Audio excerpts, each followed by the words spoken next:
Ntar Bu, apa mau ditulis tadi Bu? Oh, oke, oke. Bentar ya, saya share kembali.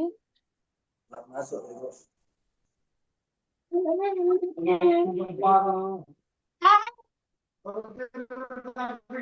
Oke, siapa guru yang paling berkesan dan apa yang paling mengesankan dari tersebut yang hingga saat ini Bapak dan Ibu ini masih terkesan terhadap guru tersebut dan pada tahapan pembelajaran apa gitu. Silahkan. Apa guru yang paling Anda ingat dengan apa dari beliau yang mengesan bagi Anda? Ini guru kita dulu Pak. Ustaz. Ini boleh mau guru SD, SMP, SMA, atau semasa kuliah. Silahkan ya Bapak dan Ibu. Coba lihat cara mencuci tangan itu. Ini lagi dulu, tahu teman apa? Jangan kasih apa sekarang. Untuk tidur. Tidur.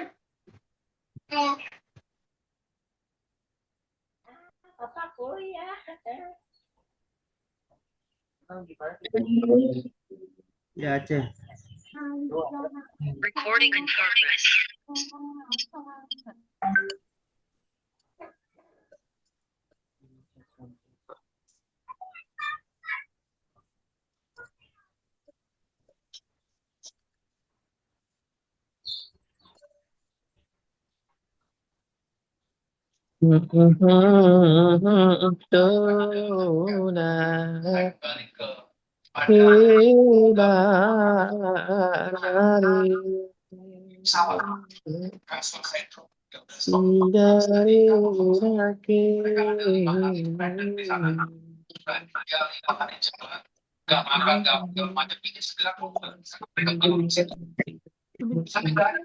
Ini suara sebenarnya.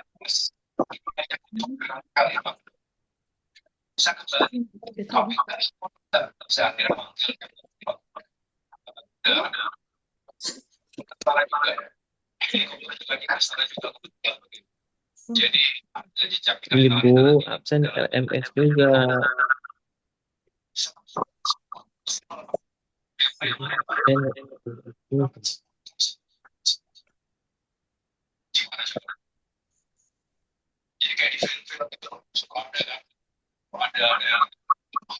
Oke, sudah mulai menjawab ya?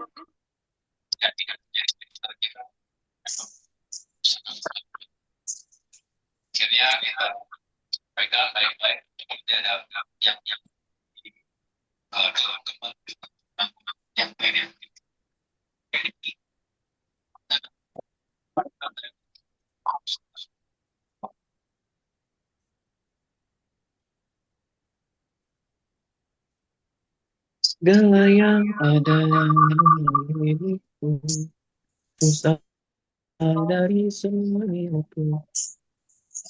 Hanya manusia bermukti besar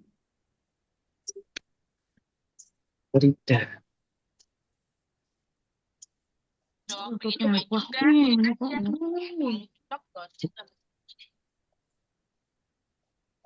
Lah, mana dia udah silang. Aduh.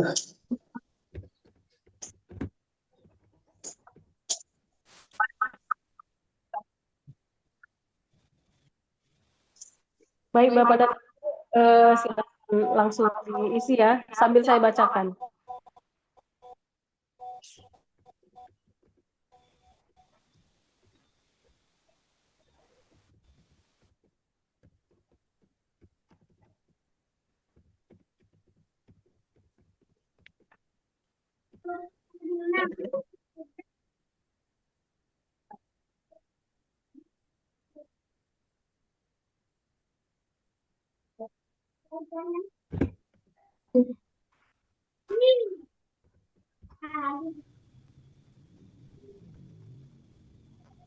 Oke, di sini saya bacakan ya. Ini semuanya di sini punya kesan-kesan tersendiri. Yang pertama ini ada dari Ibu Anzila Arzak. Sangat berkesan ketika saya talaki Al-Quran langsung bersama beliau, Syekh Abdul Aziz rahimahullah. Beliau sangat tegas dan baik hati. Terus tuh ada juga guru yang paling saya ingat yaitu Ustaz Hasan almarhum. Waktu pelajaran penjas bab pencak silat beliau mempraktekkan atau memperagakan pencak silat yang sesungguhnya. Jadi sangat kagum ya terhadap gurunya. Terus tuh ada juga yang guru yang selalu saya ingat sampai sekarang adalah guru waktu saya MI. Beliau bernama Bapak Ilyas karena beliau merupakan guru yang disiplin dan tegas terhadap siswa-siswanya. Ini semua pasti sudah tertanam di dalam Bapak dan Ibu tentang guru-gurunya. Karena bagaimanapun juga bagaimana kita diajarkan pasti akan terpengaruh pada cara kita mengajar kepada siswa kita sekarang ya. Selanjutnya ada juga dari Bapak Mas Riyadi Saputra yang menyatakan bahwa sangat terkesan pada Bapak Dr. Andes Harafi Munir MAG karena cara mengajar dan beliau serta penjelasan materi yang sangat nyambung dan mudah diterima oleh pikiran saya dan beliau merupakan seorang guru yang serba bisa. Terus ada juga dari Ibu Eva yang terkesan kepada Pak Guru karena beliau memberi pelajaran yang sangat mudah dipahami. Nah, berarti pembelajaran yang sangat mudah dipahami oleh siswa kan sangat berkesan, apalagi eh, sajikan dengan praktek-praktek yang nyata ya. Seperti yang sekarang juga model-model pembelajaran yang akan kita diskusikan nanti itu juga pembelajaran yang saat ini eh, sedang sedang eksis ya. Selanjutnya ada lagi dari eh, Bapak Aan, Bapak Aan ya. Guru yang paling saya ingat adalah guru ekonomi, yaitu Ibu Siti Maimunah, di mana beliau banyak mengajarkan nilai-nilai kehidupan selain ilmu pelajaran. Nah, berarti penanaman karakter juga sangat dibutuhkan dalam proses pembelajaran dan masih banyak lagi yang mungkin tidak bisa saya baca satu-satu, tapi pasti Bapak dan Ibu memiliki kesan sendiri terhadap guru yang baik secara sadar atau tidak sadar, guru-guru tersebut akan menjadi inspirasi bagi Bapak dan Ibu untuk mengajar pada saat ini ketika Bapak dan Ibu sudah menjadi guru. Oke, selanjutnya. Jadi hari ini kita adalah penguatan materi pedagogik ya. Jadi sudah pasti tujuan pembelajaran kita terkait yang pertama, Bapak dan Ibu memahami hakikat pedagogi dalam profesi guru, di mana Bapak dan Ibu mampu memahami bahwa pedagogi ini merupakan inti profesionalisme guru yang berkaitan dengan cara memahami peserta didik dan mengelola proses pembelajaran secara bermakna.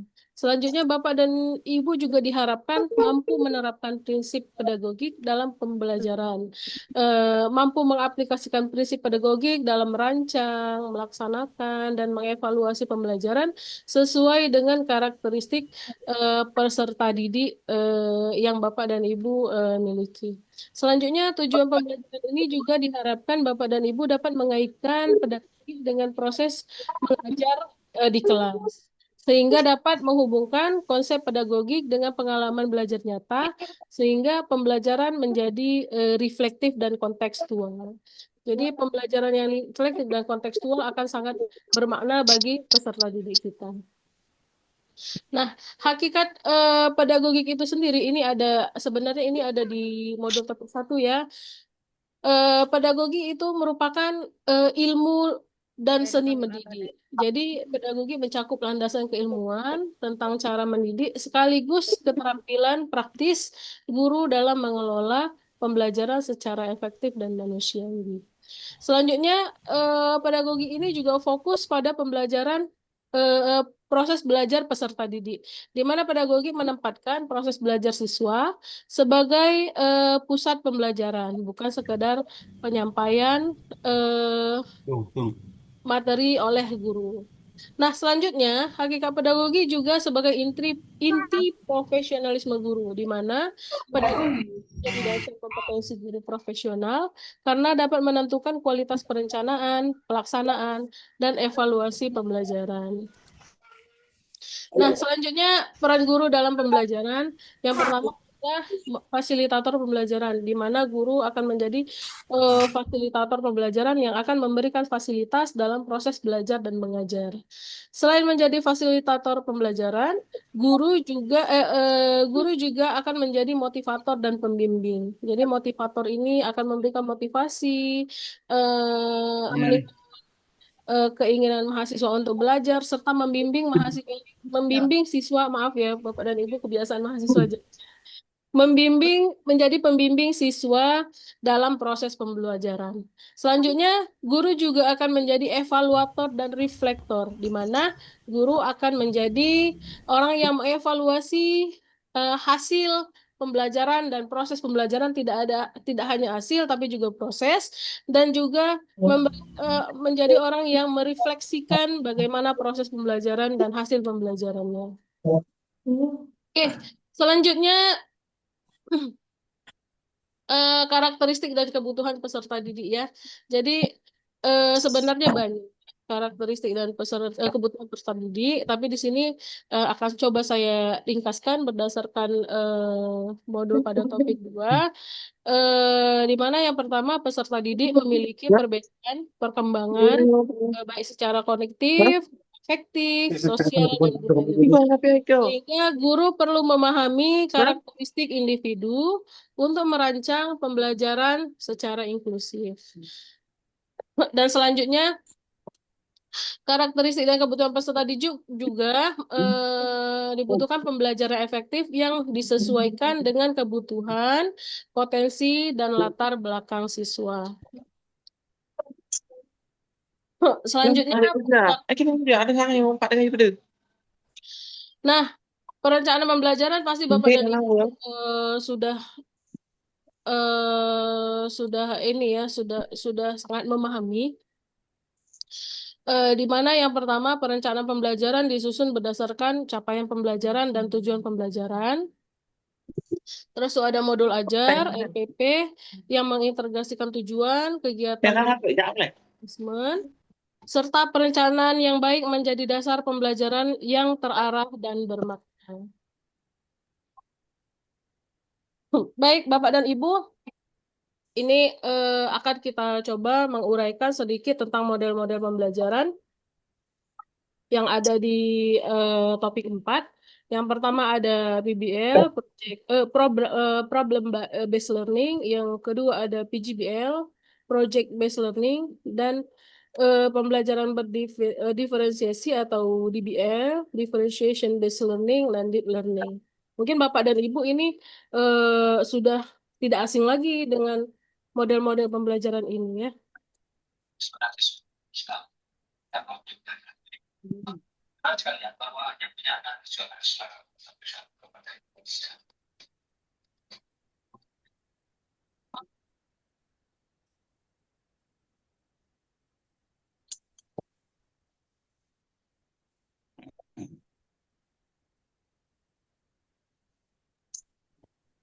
Baik, Bapak dan Ibu.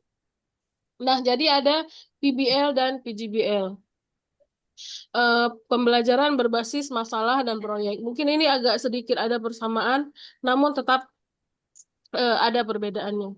Jadi, PBL atau pembelajaran berbasis masalah, problem based learning, dan pembelajaran berbasis proyek atau PGBL, project based learning, adalah pendekatan yang menempatkan siswa sebagai pusat pembelajarannya. Jadi sudah pasti guru akan menjadi fasilitator ya.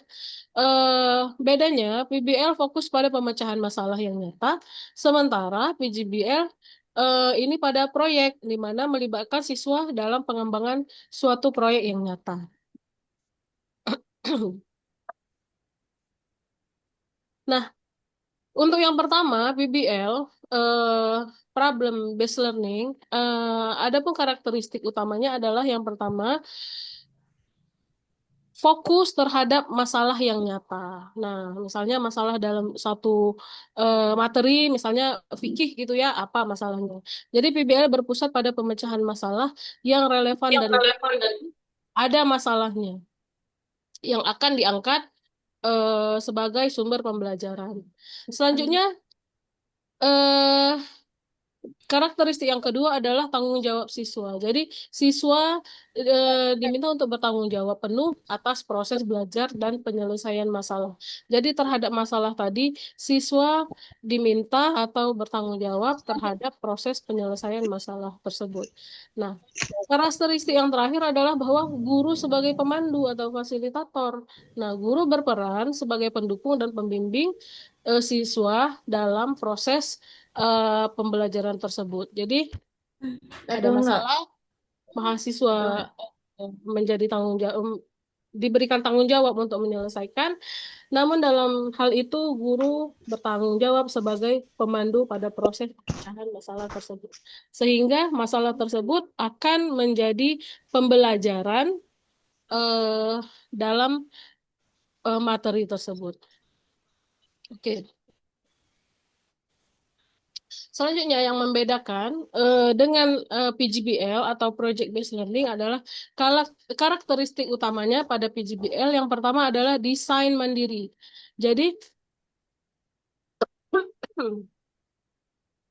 jadi kalau tadi PBL adalah problem, PGBL adalah project. Jadi yang pertama karakteristiknya adalah mahasiswa karena mahasiswa merancang, melaksanakan, dan mengevaluasi proyek yang sendiri. Yang kedua, solusi fleksibel, di mana masalah dan solusi tidak ditentukan sejak awal, tapi mendorong inovasi siswa terhadap desain mandiri tersebut. Selanjutnya, karakteristik yang ketiga adalah refleksi berkala, di mana proses refleksi terhadap perencanaan dan hasil proyek dilakukan secara rutin. Jadi tadi sudah ada proyeknya dirancang secara fleksibel dan direfleksi atau dievaluasi secara berkala. Nah, sehingga dari karakteristik yang tadi, karakteristik yang terakhir adalah munculnya satu produk inovatif, di mana PGBL tadi menghasilkan produk nyata dan inovatif dengan evaluasi kualitas. Jadi setelah didesain, dilakukan solusi fleksibel atau inovasi yang fleksibel, direfleksi secara berkala, dan menghasilkan produk yang inovatif. Oke, nah, adapun sintaksis pembelajaran PBL ada 5 komponen utamanya. Yang pertama, sintaks, alur operasional pembelajaran, di mana ada pendekatan masalah, peninjauan pengetahuan, pemecahan, proyek kolaborasi, dan refleksi. Selanjutnya yang kedua ada sistem sosial, di mana interaksi intensif antar guru dan siswa dan antar siswa untuk bekerja sama, saling menghargai dan komunikasi efektif. Yang ketiga ada prinsip reaksi, di mana guru merespon terhadap kondisi siswa, memotivasi dan membimbing dalam proses dalam strategi penyusunan laporan. Yang keempat ada sistem pendukung, di mana lingkungan dan sumber belajar seperti LPS, modul, multimedia, digital, akses online untuk pembelajaran interaktif tersedia. Dan yang terakhir ada efek pembelajaran, di mana hasil pembelajaran kognitif atau pemahaman konsep dan non-kognitif seperti kreativitas, kolaborasi, dan kemandirian. Jadi inilah sintaksis pembelajaran problem based learning. Jadi ada 5 komponen utama, yaitu sintaks, sistem sosial, prinsip reaksi, sistem pendukung, dan efek pembelajaran. Nah, jadi dapat kita simpulkan bahwa antara PBL dan PGBL, antara project based learning dan problem based learning, merupakan pendekatan pembelajaran yang sama-sama berpusat pada siswa. di mana problem tadi berpusat kepada siswa, project based learning juga berpusat pada siswa yang meminta siswa untuk aktif dalam proses pembelajaran dan bertujuan terhadap mengembangkan keterampilan berpikir kritis, kolaborasi, dan pemecahan masalah. Selanjutnya, PBL juga menekankan proses menganalisis dan mencari solusi dari suatu masalah. Sedangkan PGBL berfokus pada pengerjaan proyek nyata yang menghasilkan produk atau karya. Keduanya mendorong keterlibatan aktif dalam pembelajaran. Jadi baik PGBL dan PBL menuntut siswa untuk aktif sehingga menimbulkan daya berpikir kritis, kolaborasi, pemecahan masalah. Oke, jadi itu tadi perbedaannya. Selanjutnya, baik PBL dan PGBL ada kesamaannya. Maaf ya Bapak dan Ibu. Maaf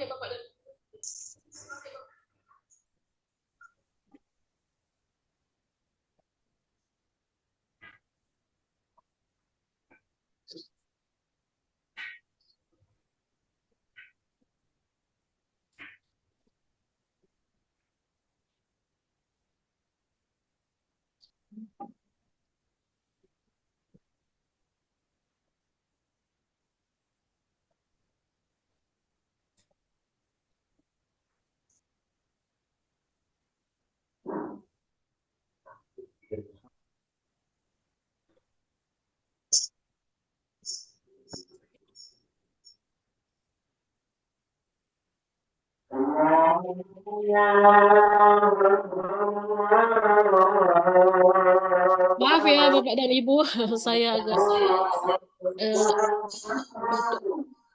Nah, kalau tadi kita lihat perbedaannya, maka baik antara problem based learning dan project based learning memiliki kesamaan.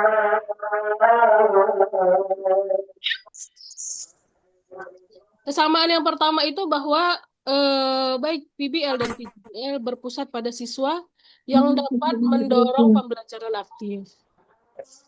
Selanjutnya, melibatkan kerja kelompok dan kolaborasi. Jika sudah melibatkan kerja kelompok dan kolaborasi, sudah pasti akan menjadi aktif dan memiliki daya pikir yang kreatif ya. Selanjutnya, kesamaan yang ketiga antara PBL dan PGBL itu adalah keduanya dapat mengembangkan keterampilan abad ke-21 seperti berpikir kritis, komunikasi, kreativitas, dan kolaborasi. Nah, jadi baik berpikir kritis, komunikasi, kreativitas, dan kolaborasi akan diasah pada kedua model pembelajaran ini jika diterapkan di dalam kelas. Nah, yang keempat, baik PBL dan PGBL mengintegrasikan berbagai disiplin ilmu ke dalamnya. Mengutamakan masalah sebagai dasar pembelajaran, juga mengutamakan mendesain proyek dalam pembelajaran. Oke. Selanjutnya ada pembelajaran berdiferensiasi. Jadi pembelajaran berdiferensiasi ini adalah atau differentiation based learning, pendekatan yang mengakomodasi kebutuhan belajar, kemampuan, minat dan gaya belajar individu siswa. Jadi pembelajaran ini bertujuan untuk memastikan bahwa setiap siswa belajar secara efektif, tidak membeda-bedakan antara pintar, kurang pintar, dan tidak pintar. Jadi berdiferensiasi ini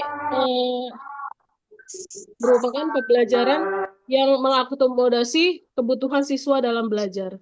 Sesuai dengan kata Mahfuz MS pada bukunya tahun 2023, yang menyatakan bahwa pembelajaran berdiferensiasi ini bukan tentang memisahkan siswa, tapi melainkan memberdayakan potensi mereka masing-masing. Jadi konsep dasar differentiation based learning ini ada 5. Yang pertama itu memetakan kebutuhan siswa. Jadi seorang guru dapat menilai kesiapan, minat, dan gaya belajar melalui observasi dan tes awal. Pasti setiap siswa ini berbeda-beda. Terus itu yang kedua menyesuaikan konten, proses, dan produk. Jadi sang guru menyesuaikan antara materi, metode, dan hasil akhir disesuaikan dengan kebutuhan siswa, walaupun pada materi yang sama. Yang ketiga, guru sebagai fasilitator, sama seperti yang sebelumnya, bahwa guru harus memandu, mengarahkan, dan memberi umpan balik secara personal. Terus yang keempat, adanya penilaian berkelanjutan, di mana penilaian digunakan untuk mendukung pembelajaran dan tidak hanya mengukur hasil akhir, serta yang terakhir, lingkungan inklusif dan menarik. Jadi guru diminta untuk menata ruang kelas, mendukung eksplorasi, kerjasama, dan keberagaman. Nah, selanjutnya terkait tentang TPEK ya, teknologi pedagogical content knowledge.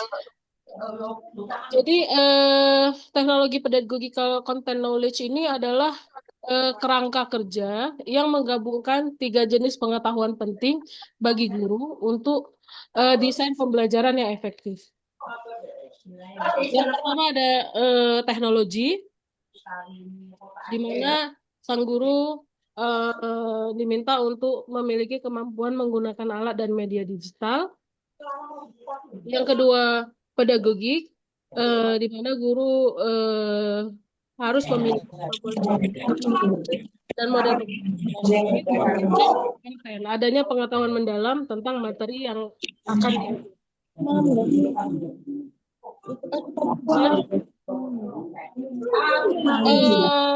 ini ada deep learning dalam pendidikan. Nah, deep learning dalam pendidikan merupakan pembelajaran yang mendalam, bermakna, dan menyenangkan. Nah, jadi ada pembelajaran yang kognitif yang sudah pasti, ada makna bagi anak, serta menyenangkan dirasakan. Jadi, siswa memahami, menginternalisasi, dan menerapkan pengetahuan dalam konteks yang nyata. Jadi yang pertama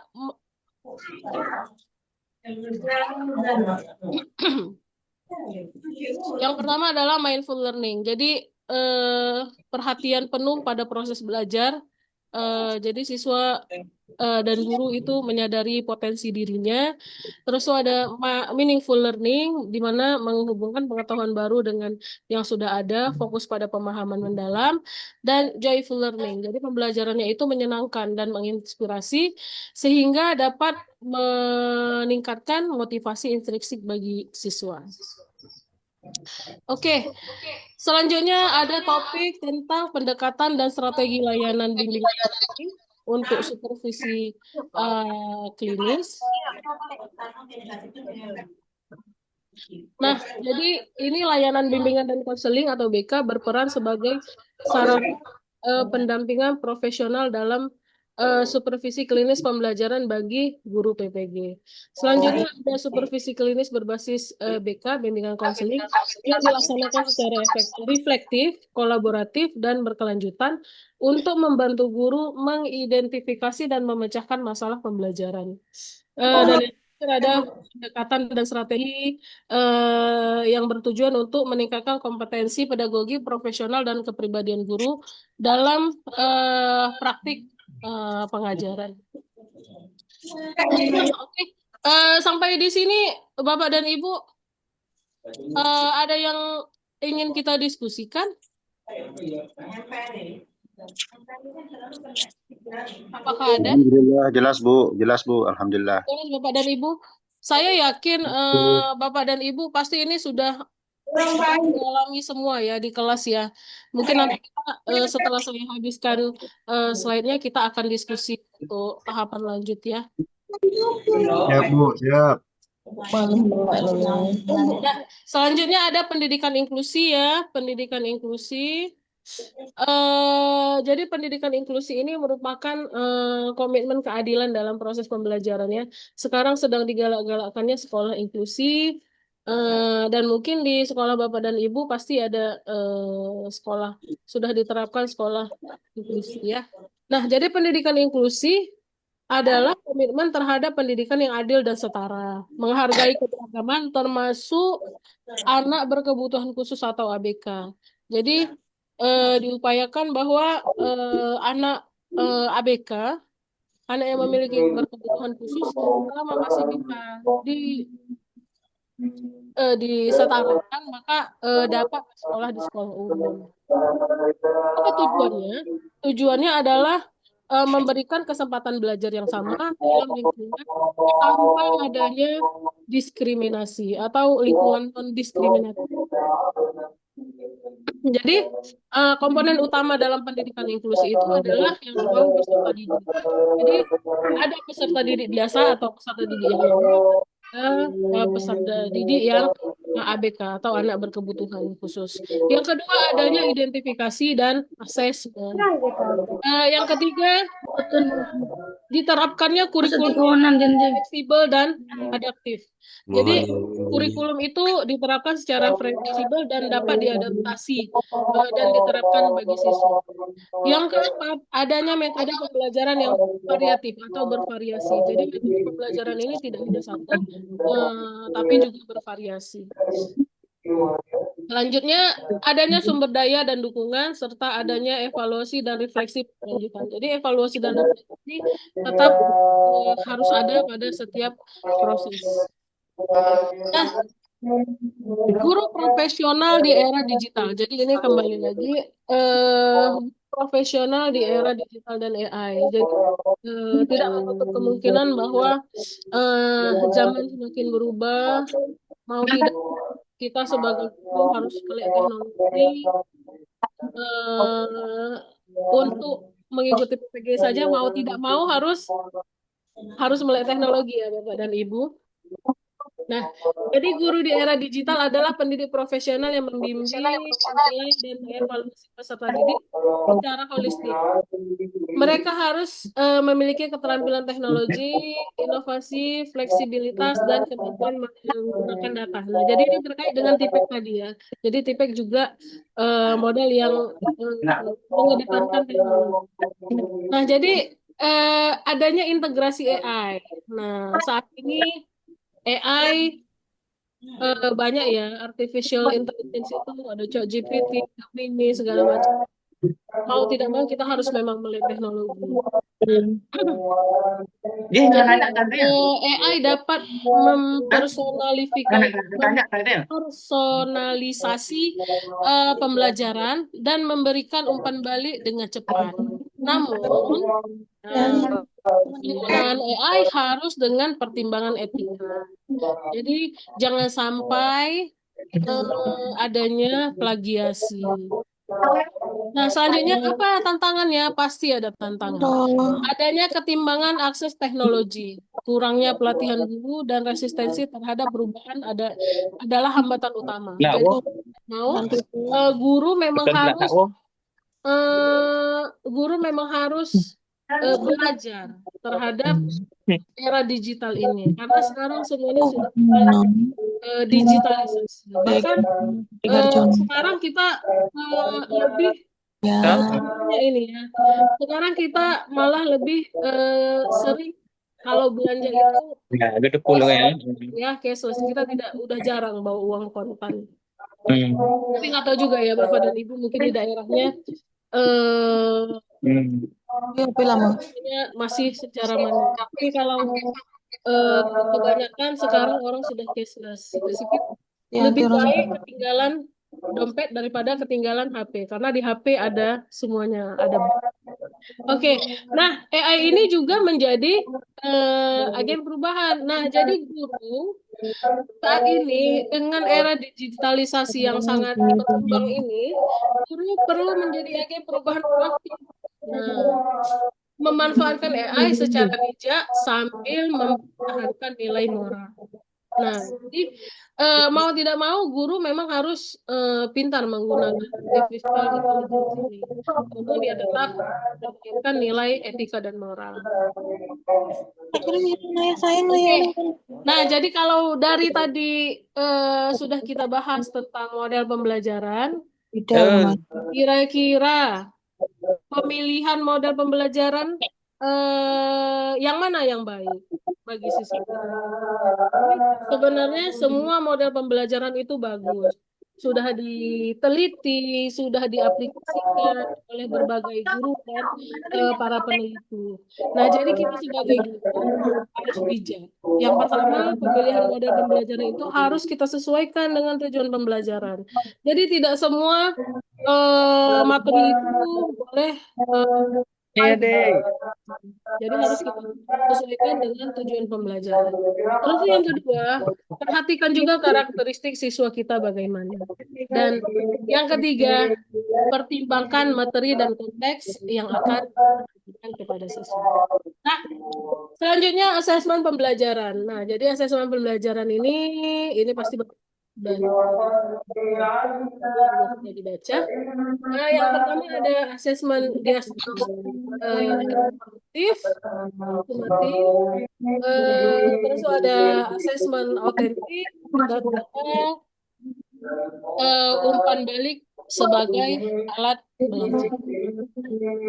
Oke. Nah, yang terakhir ini refleksi dalam pembelajaran. Jadi refleksi dalam pembelajaran itu yang pertama adalah refleksi sebagai bagian dari pedagogi. Jadi dalam pedagogi itu kan memang harus ada refleksi. Terus ada refleksi juga sangat berfungsi untuk perbaikan keberlanjutan. Dan yang ketiga, refleksi juga sebagai penguatan profesionalisme guru. Oke. Jadi intinya dari yang sudah kita bicarakan tadi adalah yang pertama, pedagogik adalah inti dari profesi. Pedagogik itu adalah inti dari profesi guru. Yang kedua, guru profesional adalah guru yang efektif, selalu belajarnya. Dan yang ketiga, guru tetap harus belajar. Pembelajar tiada henti, harus mengembangkan diri.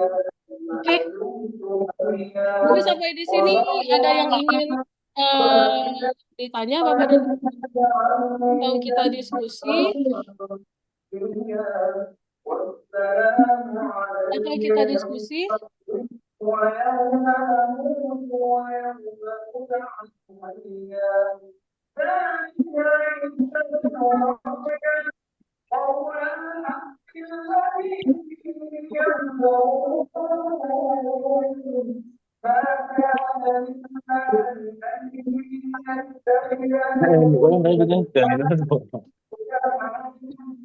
Oke, Bapak dan Ibu, siapa yang sudah pernah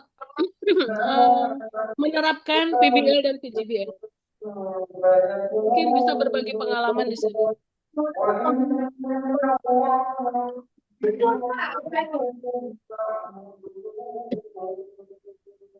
Balik, dia kalau kami malam makan tutup.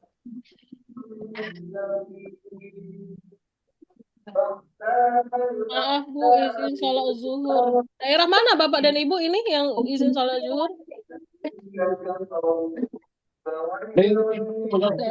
Daerah timur ya? Indonesia Tengah, Bu. Oh, Lombok ya. Oke, silahkan Pak. Mungkin nanti selesai sudah bisa.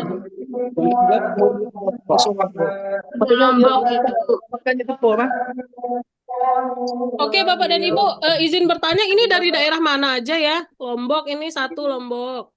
Terus tuh, ada daerah mana lagi? Ya, dari Maluku Utara, Ibu. Maluku Utara, Jawa Barat, kasusnya. Banten, Ada gini boleh Ya sih memang ini kan istilahnya hanya Kalimantan Barat. Betul. Yang mana betul? Aceh ada ya, Aceh? Ini ada di mana? Ada yang kedengaran bahasa Aceh? Sumatera Barat. Sumatera. Jawa Barat. Sumatera Barat Jawa ada Barat Bu? ada Jawa Barat, Tasik. Oh, oke. Maluku Mungkin Utara. saya tanya sama Pekanbadak, Jawa Timur, Blitar. Mungkin saya coba tanya ke Ibu yang dari Jawa Barat, Ibu Dewi Purnamasari ada? Ibu Dewi Purnamasari. Ibu Dewi Purnamasari ada? Please raise hand. Ada, Bu, ada. Oh ya, Ibu Dewi Purnamasari saya udah kelihatan. Oke, Ibu, mungkin bisa share pengalamannya dari materi kita tadi ada PPL, deep learning. Mana yang sudah pernah diterapkan di kelas?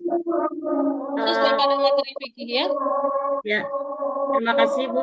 Jadi saya belum pernah menggunakan dari salah satunya karena di sekolah saya itu penerapan kurikulum Merdeka itu baru mau mulai gitu Bu. Jadi sebelumnya masih menggunakan kurikulum 13. Kurikulum 13. Tapi kan ini kan tidak berbatas pada kurikulum. Ini kan metode pembelajaran belum pernah ya? Belum. Oke, atau ada yang sudah pernah?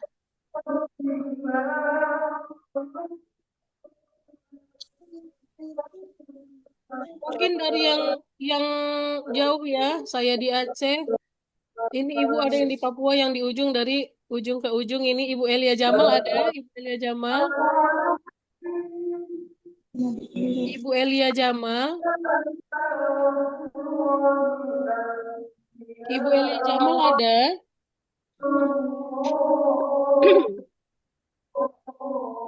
Ada Ibu Elia Jamal? Hadir Bu. Oh, ini Ibu Elia Jamal. Aduh, nggak kelihatan Bu. Gelap Bu, tidak kelihatan, tapi nggak apa-apa. Yang penting suaranya kuat ya Bu. Ibu gimana?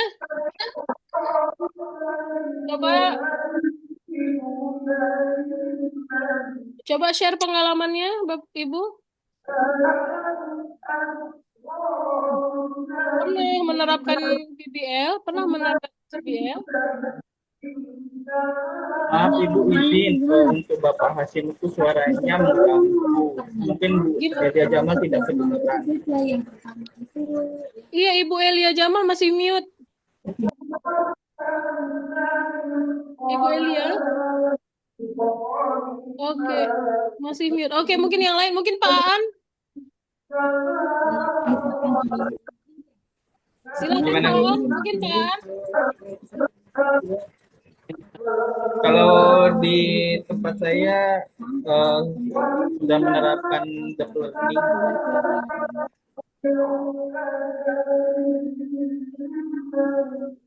Bisa dikasih bisu itu mikrofon yang bunyi lama ya, Ibu. Iya, saya cari-cari juga ini mute, tapi nggak ketemu ini.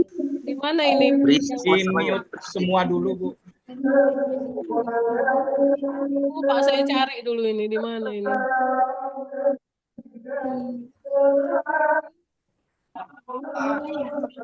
Bapak dan Ibu mungkin bisa mute ya, nggak kedengeran temennya. Oke, masih juga siapa yang ngaji-ngaji ini ya? Kalau bisa dikasih bisu saja mikrofonnya. Oke, saya coba mute dari sini ya.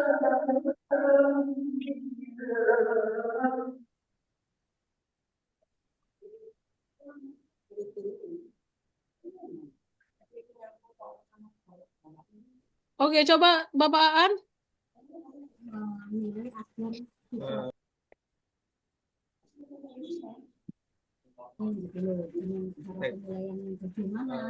Kalau di sekolah kami sudah menerapkan deep learning. Izin Pak Aan, agak lebih besar Pak Aan. Suaranya ini kecil ya? Iya, kecil. Maaf, saya pakai headset Ibu karena di sini hujannya deras dari tadi pagi. Jadi mohon maaf kalau misalkan pakai headsetnya mic-nya kecil suaranya. Kalau di tempat saya, di sekolah saya sudah memakai deep learning Ibu.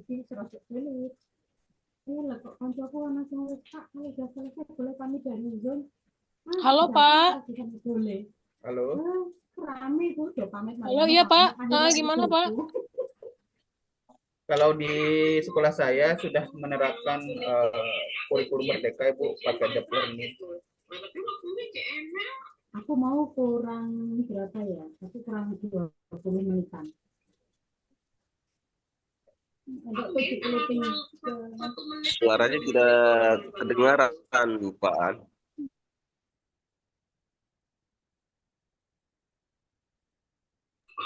Oke, coba Pak An, udah saya mute all. Cek. Nah, silakan Pak. Pak Ini An, udah coba dibuka headsetnya Pak An, karena headsetnya kayaknya kurang respon suara itu Pak An. Iya, ini di sini Nah, udah keras. hujan Pak. Suaranya Udah, Pak, enggak. ini udah dengar nih Pak. Sudah ya? Ya, jelas sekarang jelas.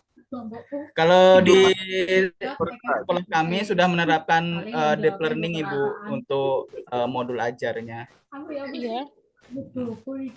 Jadi yang ditanyain apa? Jadi deep learning. Jadi bagaimana penerapan deep learning pada pembelajaran fikih? Apa yang sudah dilakukan? Itu Sejauh sebenarnya Bapak dari mana? dari Bali Bu. Oh, Bali, jauh ya. Dari Bali. Jadi mengajar di SD, SMP, Di MI. MI. Mengajar di MI ya, MI di Bali. Oke, coba ceritakan sedikit pengalamannya menggunakan deep learning pada materi apa? Bagaimana kegiatan pembelajarannya? Ya, kebetulan saya diamanahkan menjadi wali kelas Ibu. Kemudian saya megang beberapa mapel umum, yaitu di matematika, bahasa Indonesia, dan pendidikan Pancasila. Sejauh ini dalam penerapan deep learning, apa namanya? 1, 2, 3 lah yang keluar sepertinya. Apa ya? Enggak, maksudnya sebenarnya sama aja Bu, ininya apa namanya, maksudnya yang saya masih ini kan itu adalah respon dari siswanya yang ini yang masih kendala di saya. Kalau ini misalkan apa namanya yang terdahulu misalkan di K13 dulu juga misalkan menggunakan yang di DPL juga sama, itu apa namanya, maksudnya kendalanya itu cuma apa namanya di siswanya gitu loh. Ketika apa namanya diterapkan sesuai dengan apa namanya modul ajar yang sudah saya buat, nanti pas terakhir direfleksi itu ditanyakan sudah paham apa belum, sudah. Nah setelah itu kan itu apa namanya muncul tuh asesmen. Ternyata nilai dari asesmen itu tidak sesuai yang diharapkan seperti itu. Tidak sesuai seperti yang diharapkan ya. Kira-kira dari refleksinya ada melakukan refleksi nggak, Pak? Gimana Bu? Ada melakukan refleksi kenapa bisa tidak sesuai? Nah, itu dia Bu, apa namanya kan ketika ditanyakan kan sama siswanya, bagaimana dengan pembelajaran hari ini, sudah pahamkah? Bilangnya sudah paham gitu. Oke, kita itu apa namanya sekarang asesmen ya, kita uji coba. Ternyata apa namanya ketika itu masih ada yang menanyakan bahwa Pak ini bagaimana caranya gitu. Nah, maksud saya tuh yang dibilang mereka paham itu yang bagian mana gitu loh. Mereka paham bagian mana kok. Kenapa pas ketika di asesmen ternyata tidak sesuai ya? diinginkan. Mungkin nanti bisa direfleksi lagi di mana kekurangannya dan bisa dari hasil refleksi akan tahu nanti di mana. Jadi teringat saya tadi Bapak ngajarnya apa tadi Pak mata kuliahnya Pancasila PPKN? Iya, pendidikan Pancasila ngajarnya terus bahasa Indonesia sama matematika. Tapi ini fikih. Iya, karena itu apa namanya saya diamanahkan jadi wali kelas Ibu. Kebetulan apa namanya sarjana saya adalah sarjana hukum Islam itu di Fakultas Syariah. Oh iya. Oh baik Pak, berarti nanti kalau sudah lulus harus ada pelajaran fikih ya? Iya betul Bu. Heeh. Itu sudah saya bicarakan ke kepala madrasahnya. Iya. Beliau juga sudah paham mengenai itu. Iya. Kalau enggak nanti masalah jadinya ya kan Pak. Iya betul. Ini fikih, ya berarti harus ada mengajar fikihnya. Iya. Oke, terima kasih Pak Aan dari Bali. Mungkin dari yang lain, dari Jawa Timur, Ibu Indah, ada Ibu Indah? Ibu Indah ada? Kita 76 orang di sini ya Bu ya. Tadi saya lihat sebelumnya ada 80. Nanti setelah ini akan saya share absen. Nanti absen, jangan lupa mengisi absen ya Bapak Ibu. absen. Ibu Indah tadi ada? Kita ke Jawa Timur, dari Bali kita ke Jawa Timur. Ibu Indah ada? Ibu Nhiều Indah. kan bubisukan punya. Setegah ini kan bebek dengan tuyo kan. Maaf Ibu, ini anaknya masih rewel. Oh, oke Bu, dipahami Bu, dipahami. Dari Aceh Tenggara, Ibu. Gimana? Dari Aceh Tenggara. Kutacani. Oke, silakan Bapak Selian. Baik, Ibu. Terima kasih. Assalamualaikum warahmatullahi wabarakatuh. Waalaikumsalam. Waalaikumsalam warahmatullahi wabarakatuh. Perkenalkan itu memang di Zoom namanya JN Selian, Ibu. Tapi nama kami yang sebenarnya itu Jumadia. Jumadia. Jumadia, Ibu. Oh, jadi di sini kenapa namanya GM Selian? Kebetulan lupa untuk merename-nya kembali tadi Ibu setelah login kan. Tadi pagi juga lupa. Tadi pagi udah dirubah, cuman login kedua berubah lagi karena terdaftar nama itu. Karena link Zoom-nya berbeda ya? Ya, link Zoom-nya berbeda. Baik Ibu, sebelumnya kami coba sedikit bercerita karena memang saya pembelajaran itu ya problem based learning ya PBL pada materi contoh misalnya adalah taharah begitu untuk tentang bersuci. Taharah ya, oke.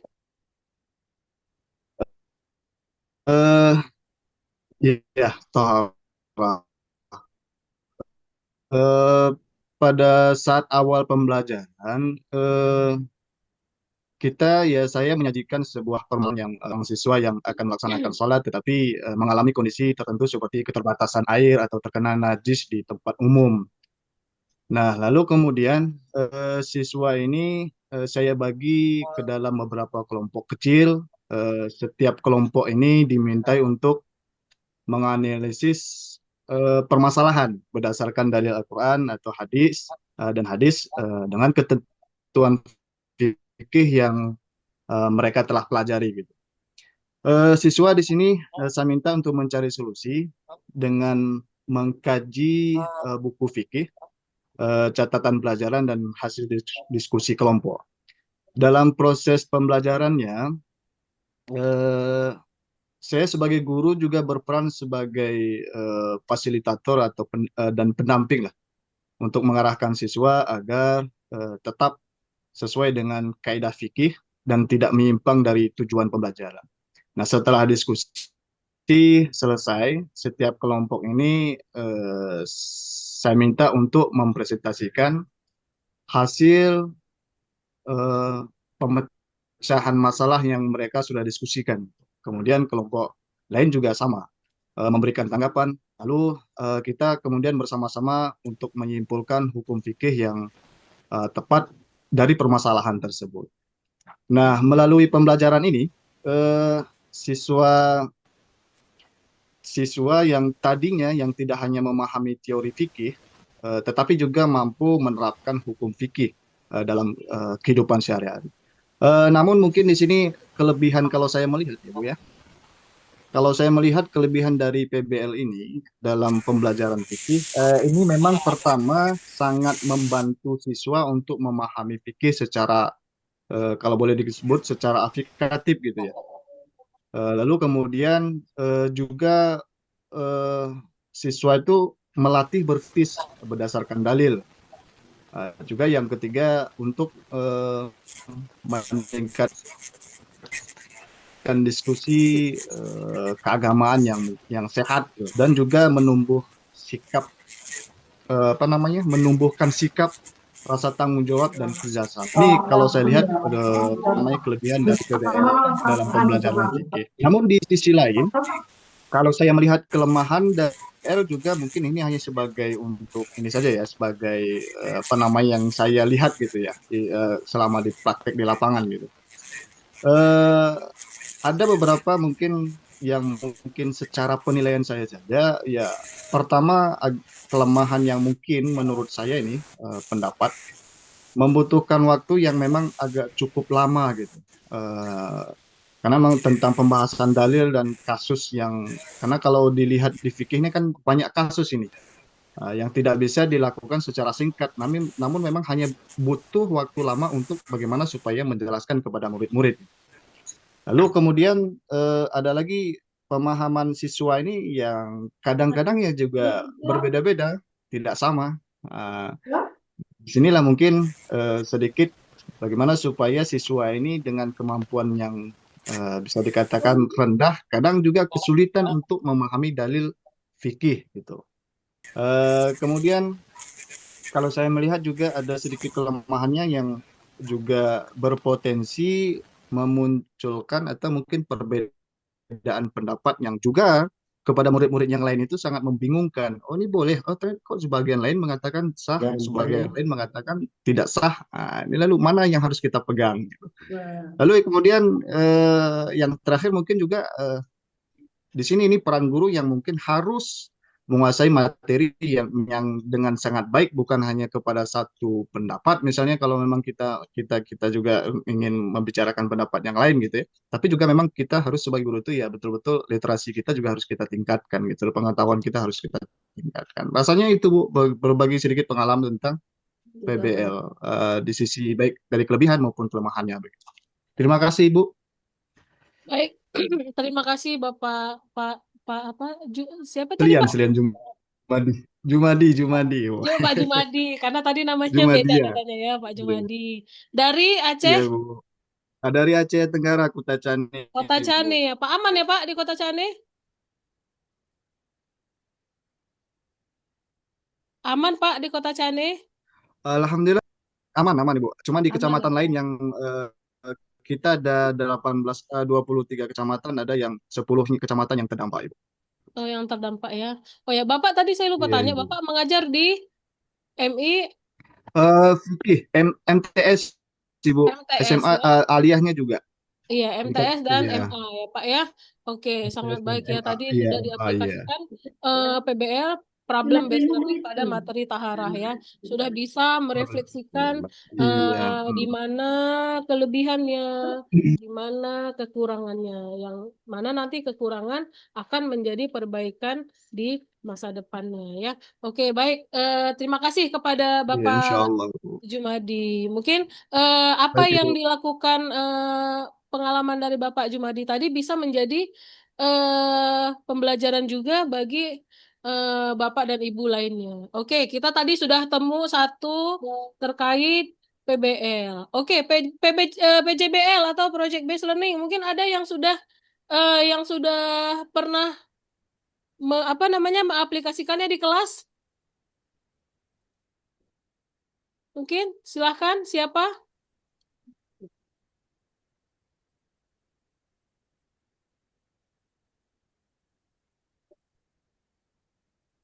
Mungkin yang dari Lombok ini, Pak Kusmayadi. Adakah Pak Kusmayadi? Ini aja robust ya. Oh, enggak ada, Bu. Ada Pak Kusmayadi? Oke, silahkan Pak, share pengalamannya Pak.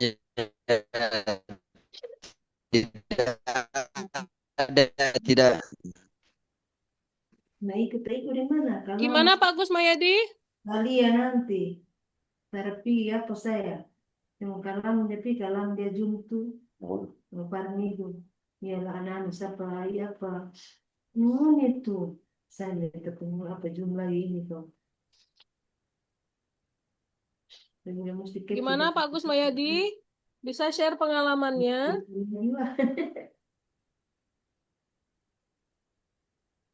Itu ada yang main. Kurang sinyal ini. Yang DP nomor? Sinyal ya. Saya punya itu yang lama. Tapi pakai nomor itu tuh. Yang DP nomor itu 0852569962.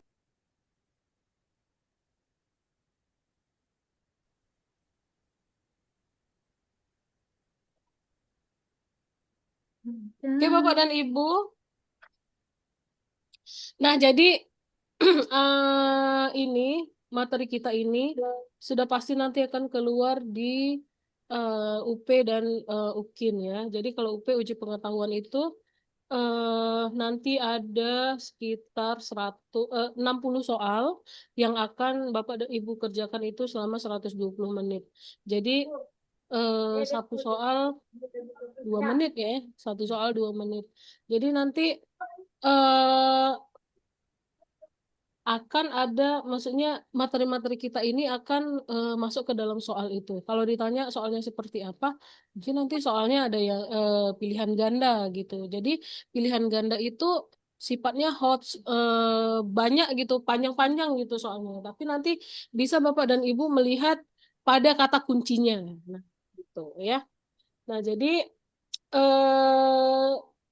nanti seperti yang mungkin tadi seperti yang disampaikan juga oleh dosen sebelumnya, waktu ujian itu kamera banyak gitu. Jadi kalau misalnya panitia pengawasnya itu bukan bukan dari LPTK, bukan dari IAIN langsung, tapi langsung dari pusat. Jadi maksimal lah dalam ujian gitu, maksimal lah. Jangan sampai nanti ketahuan karena lihat kiri kanan, nah tahu-tahu didiskualifikasikan, sayang seperti itu. Jadi nggak apa-apa, nilai sendiri, usaha sendiri, nilai sendiri, berapapun nilainya gitu. Mudah-mudahan yang terbaik gitu, Bapak dan Ibu ya. Oke, ada nggak yang mau berbagi? Waktu kita masih ada ini 20-an menit lagi. Berbagi terkait dengan deep learning dan PGBL. Kalau tadi problem based learning kita sudah dengar dari Aceh Tenggara. Kalau PGBL pernah nggak ada Bapak dan Ibu yang menerapkannya di kelas? Oke, silahkan.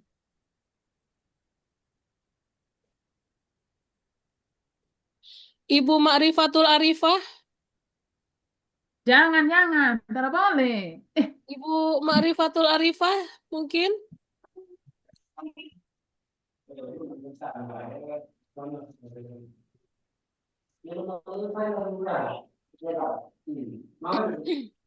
Ibu Ma'rifatul Arifah hadir? Ada Ibu Ma'rifatul Arifah? Mungkin lagi sholat, Ibu. Mungkin lagi sholat ya. Tapi saya lihat ada.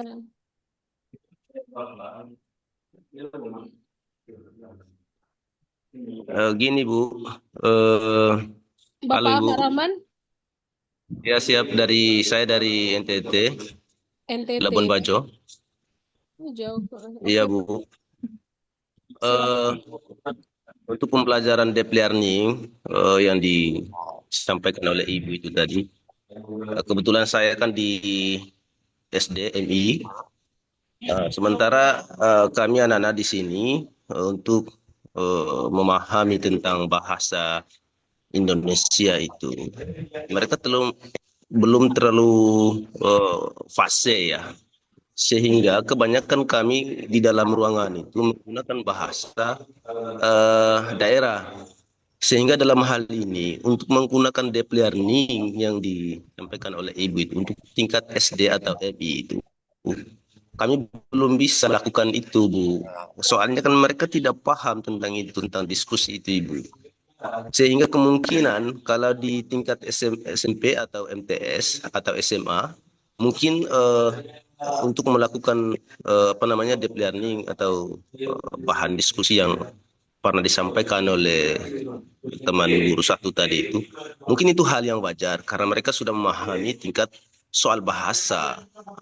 Lalu kemudian mungkin pengalamannya berbeda sehingga kami pun yang di SD ini, yang di tingkat MI, mungkin belum terlalu begitu paham tentang menyampaikan hal itu terhadap anak-anak. Kecuali mungkin siswanya tingkat SMP atau SMA, mungkin kami bisa menyampaikan hal itu untuk berdiskusi dengan materi deep learning itu. Sehingga mungkin tidak ada tidak ada penjelasan lain selain hanya memberitahukan tentang kondisi di tingkat SD itu, Ibu, atau di MI. Kemungkinan banyak di luar sana yang mungkin menggunakan bahasa Indonesia dalam menyampaikan materi di dalam ruangan, tapi kami di NTT Labuan Bajo masih dalam kategori daerah 3T, Ibu, sehingga susah kami untuk menggunakan bahasa Indonesia sepenuhnya dalam ruangan. Sehingga dalam hal ini, Ibu, untuk melakukan hal itu kami belum pernah melakukan di dalam ruangan untuk tingkat SD. Saya kira seperti itu, Ibu. Terima kasih. Oke, baik Bapak. Berarti ini masalahnya adalah bahasa ya. Kalau saya tangkap tadi bahasa ya, Pak, benar? Iya, betul, Bu, betul. Sebenarnya itu tidak hanya dialami oleh di Labuan Bajo saja ya.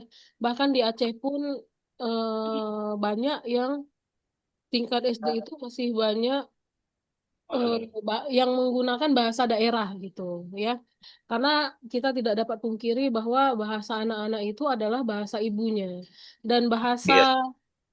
bahasa itu akan membaur sepanjang pengalaman mereka gitu. Jadi ya sebenarnya kalau masalah bahasa tidak terkendala. Kalau kita lihat dari prinsip deep learning tadi kan pembelajaran yang menyenangkan, bermakna, maksudnya menyenangkan, bermakna dan penuh dengan pengetahuan. Jadi dapat diaplikasikan di 3 karakteristik tadi. Bahasa kan hanya sebagai pengantar gitu, pengantar pengetahuan. Jadi mungkin Bapak kendalanya di sana bahasa, kalau kita sudah fasih dalam memakai bahasa Indonesia, tapi anak-anak tetap pada bahasa ibunya gitu kan. Mungkin untuk mengubahnya bisa sedikit pelan-pelan dan tidak bisa juga langsung stuck gitu, langsung ayo kita pakai bahasa Indonesia. Oh ya nggak bisa juga karena bahasa ibu itu adalah bahasa yang digunakan di rumah mulai mereka bayi, dan bahasa ibu itu dan anak-anak itu akan sepanjang usianya dia nanti akan semakin banyak dia bergaul, semakin banyak dia menemukan teman, pasti nanti bahasanya akan akan bilingual gitulah, akan dia memiliki bahasa lain gitu. Jadi kita kembali kepada prinsip deep learning tadi, menyampaikan ilmu pengetahuan, bermakna dan menyenangkan. Nah, Bapak bisa terapkan di situ ya. Nah, jadi mungkin nanti akan sedikit saya arahkan pada studi kasus ya kan. Nah, jadi nanti pada studi kasus itu kan nanti kan Bapak akan menyampaikan itu tuh apa masalah. Jadi ada pada tahapan evaluasi, model pembelajaran dan proses pembelajaran ya kan Pak kan. Dan ibu-ibu yang lain juga, apa masalah kita, bagaimana cara kita menyikapinya, apa hikmahnya, bagaimana proses hasil, bagaimana hasilnya dan bagaimana proses untuk mencapai hasil. Itu mungkin nanti bisa menjadi salah satu studi kasus misalnya pada topik muamalah misalnya gitu kan, pada topik muamalah misalnya. Nah, pada topik muamalah itu bagaimana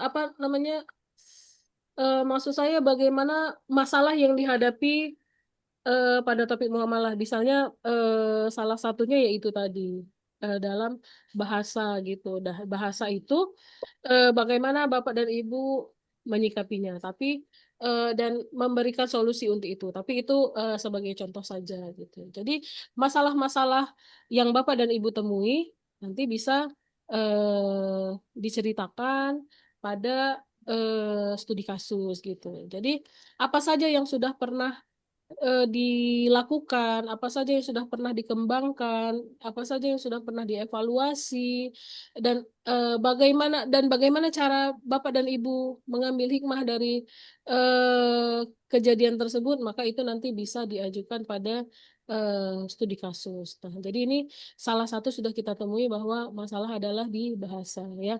Tapi bahasa itu memang merupakan sesuatu yang sulit, apalagi di daerah ya. Kalau di daerah itu kan pendatangnya sedikit gitu.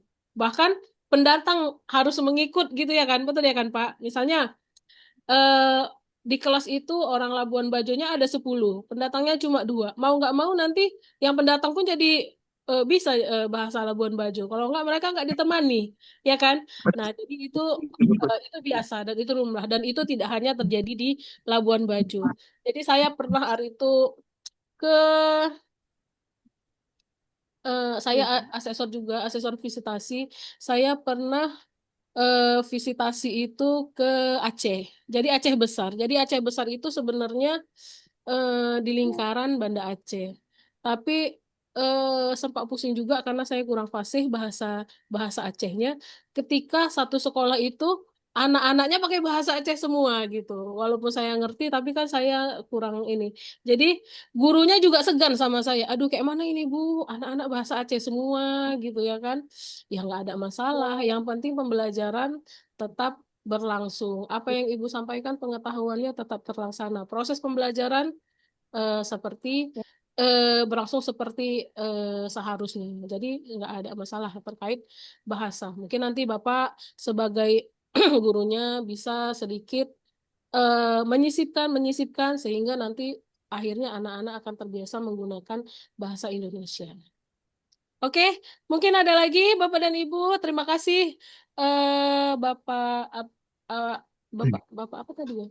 Pak Rahman, Pak Abdul Rahman Ya, ya Pak. dari Labuan Bajo.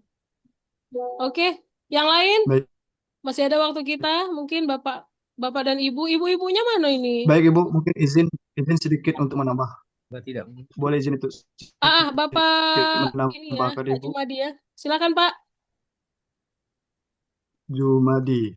Ya, baik, terima kasih Ibu, rekan-rekan semuanya. Masya Allah luar biasa apa namanya materi kita siang ini ya, karena udah mendekati waktu zuhur juga di Yang di timur malah udah zuhur ya Pak. bagian barat. Ya, terkait dengan masalah bahasa ini memang ada beberapa daerah di kita, baik termasuk di Aceh juga, mungkin di saudara-saudara kita di luar dari Pulau Sumatera ya juga sama mungkin. Yang hari ini kita terkenal dengan metode pembelajaran itu sebenarnya ada banyak sih, kalau tidak salah 10 sampai dengan 15 ya, mulai dari metode ceramah, tanya jawab, diskusi, ada demonstrasi dan lain sebagainya, sampai nanti melahirkan yang metode pembelajaran yang kita gitu. Dan bahkan guru-guru kita juga dulu sebelumnya, sebelum yang sekarang metode pembelajaran yang hari ini yang diterapkan, jauh dari sebelumnya guru-guru kita sebelumnya juga sudah menerapkan, cuman mungkin bahasanya yang hari ini lebih kepada bahasa yang zaman now yang sekarang ya. Tapi terlepas dari itu semuanya, izin Bapak Ibu, ilmiah yang kadang terlalu tinggi untuk setingkat anak MTS atau aliyah ya, yang terkadang mereka agak terlalu kesulitan untuk memahami, misalnya di sini yang kadang-kadang agak merasa degradasi atau nama istilahnya menurun gitu pemahaman. Jadi kadang-kadang untuk bahasa ilmiahnya terlalu tinggi, kita harus mencocokkan lagi, harus menyesuaikan lagi. Sementara tuntutan dari pembelajaran itu ya memang seperti itu proses penyampaiannya gitu.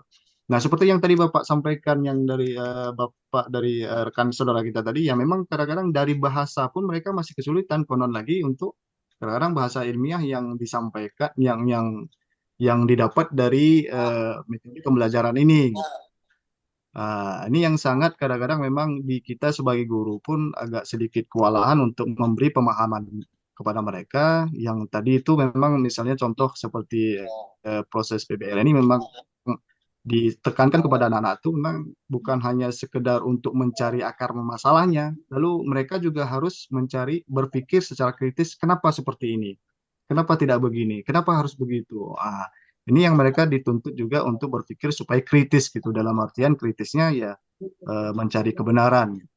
Yang banyak contoh hal-hal misalnya kalau tadi secara bahasa ilmiah atau mungkin secara kamus bahasa kita lah, bahasa Indonesia, KBBI, atau ada juga istilah-istilah yang istilah Arab misalnya seperti bersuci itu membersihkan diri dari kotoran dan hadas, atau dalam bahasa fikihnya disebut dengan taharah.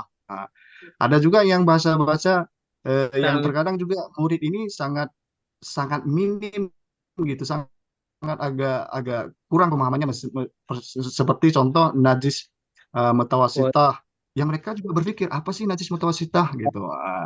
Ini yang seperti itu contohnya seperti darah atau air kencing. Nah, ini yang kadang-kadang memang kita agak kesulitan untuk memahamkan kepada siswa, yang memang sebagai guru ya kita juga harus dituntut bagaimana supaya mencocokkan bahasa kita dan mereka juga memahami dengan apa yang kita sampaikan sesuai dengan mereka pahami gitu. Itu sih kalau saya lebih kepada mengarah kitanya sebagai guru untuk menyesuaikan baik dari segi bahasa ilmiahnya atau bahasa dari fikihnya. Kalau sebagai guru fikih ya, atau mungkin bahasanya itu lebih kepada sederhananya.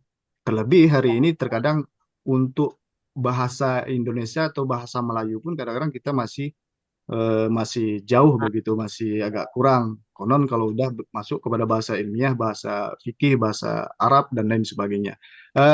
Saya rasa kita memang perlu untuk terus menambah pengetahuan literasi kita supaya bisa menjadi guru yang apa namanya bisa menjadi contoh yang terbaik bagi kita. Itu saja Ibu, mohon maaf atas segala kekurangannya. Baik Pak, terima kasih. Ya sudah sudah sangat bagus itu ya. Memang sih bahasa ini kalau kita di daerah ya memang sudah pasti pakai bahasa daerah gitu ya kan. Itu di mana-mana memang seperti itu. Jadi kita guru ya memang harus menyesuaikan aja, menyisipkan dan memberikan pengertian sesuai dengan keadaannya gitu. Oke, Bapak dan Ibu, ada lagi mungkin yang ingin ditanyakan atau yang ingin disampaikan? Izin Ibu Mardiah dari tadi ngangkat tangan itu Ibu. Oh iya, saya nggak kelihat. Mohon maaf, Ibu Mardiah. Ibu Mardiah mana saya cari dulu. Izin. Oke, Ya, silakan Ibu. Oke, Ibu. Mohon maaf saya tidak kelihatan. Oke, Ibu, silakan. bisa didengar suara saya, teman-teman? Sangat jelas, Ibu. Ibu bisa. Ada. Oke, Halo? silakan Ibu. Ya. Terima kasih atas waktunya yang diberikan untuk saya. Dengar Ibu? Dengar Ibu. Dengar. Ya, terima kasih. Iya. Kalau menurut saya ya Bu, semua metode seperti PBL, PJBL itu sebetulnya saya yakin semua guru baik yang sekarang bergabung di PPG ataupun yang belum itu sudah menerapkan. Saya yakin sudah menerapkan, cuma kadang kalau ditanya PBL-nya sudah, PJBL-nya sudah, mungkin bingung menjawab. Tapi sebetulnya metode itu saya yakin sudah dikerjakan, karena apa, guru itu pasti mengevaluasi ketika PBL sudah dilaksanakan, ketika ada evaluasi, oh ini kurang berhasil, pasti mencari metode yang lain seperti PJBL pasti dikerjakan, Bu. Seperti di sekolah saya misalkan dan di sekolah teman-teman yang lain itu seperti untuk proyek untuk anak-anak itu pasti pasti dikerjakan, apalagi di kelas-kelas bawah itu memang butuh butuh cara kita mengajar dengan metode-metode yang nyata, seperti dikasih proyek itu memang harus, Bu. Nah, kalau sebelum ada PPG itu sudah kita kerjakan. Nah, makanya sekarang di PPG ini terutama ini Bu, mapel apa ini apa di Zoom ini benar-benar Zoom yang saya tunggu-tunggu. Ini kan strategi kita untuk menjadikan suasana kelas itu lebih menarik ke anak-anak. Kak, saya rasa itu memang perform dari guru itu juga dibutuhkan. Bukan hanya metode saja, kalau PBL, PJBL sudah dikerjakan, apalagi kenapa kok tidak bisa sampai ke anak-anak? Mungkin cara kita, perform kita di kelas itu harus kita rubah, harus kita tambah lagi powernya, harus agar apa? Di kelas itu lebih aktif lagi. Dan tujuan saya bisa bersyukur bisa gabung di PPG ini karena apa? Hasil dari ini bukan hanya sekedar sertifikat yang kita dapat, bukan serdik saja yang kita cari, tapi keprofesionalan kita atau pengalaman kita yang kita dapat di PPG ini. Kecuali terutama belajar dengan Ibu Rita yang pada dari awal sampai akhir ini saya ikuti, ternyata banyak pengalaman yang saya dapat. Terima kasih Ibu atas ilmunya.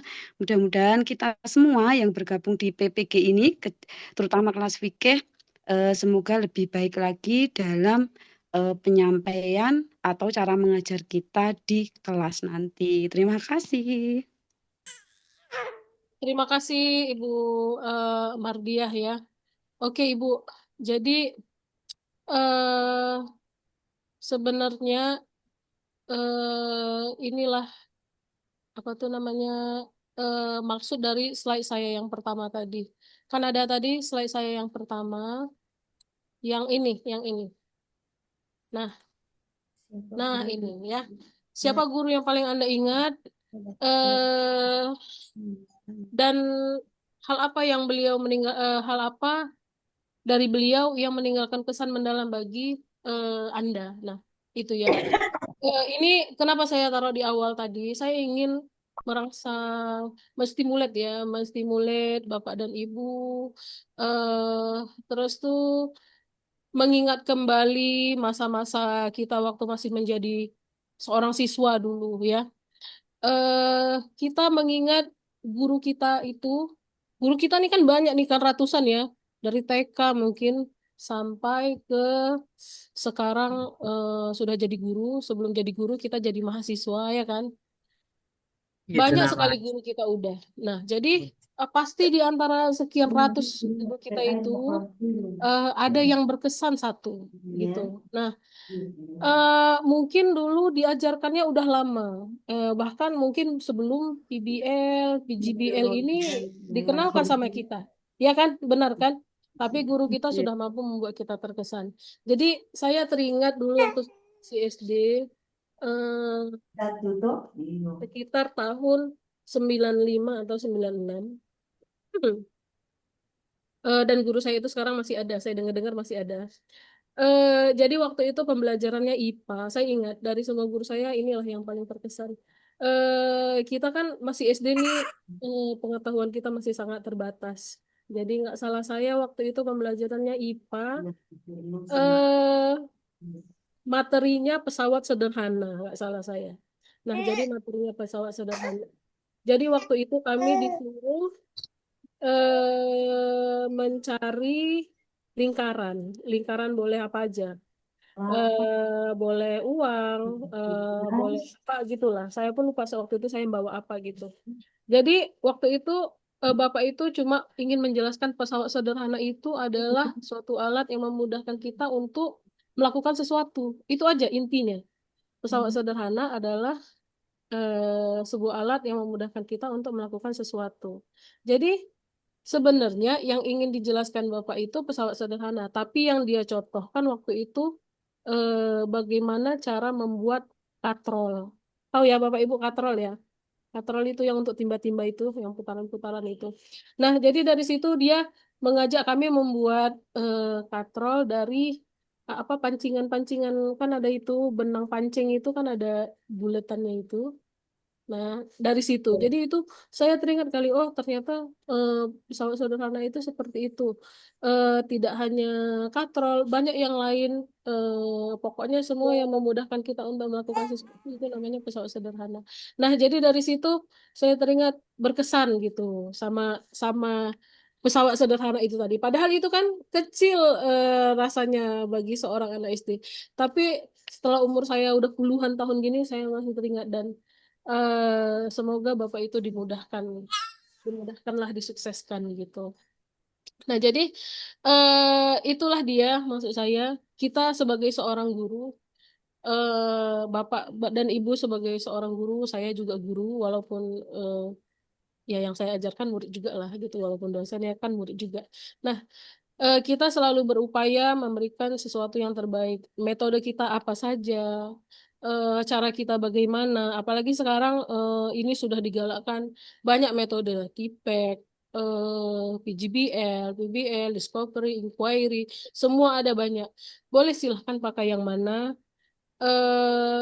Yang penting mahasiswa kita itu berkesan, siswa kita itu berkesan, siswa kita itu dapat menerima pengetahuan yang kita berikan menjadi lebih mudah dan mereka ingat gitu. Jadi tidak ada pembelajaran itu yang menakutkan, malah seharusnya pembelajaran itu menjadi menyenangkan.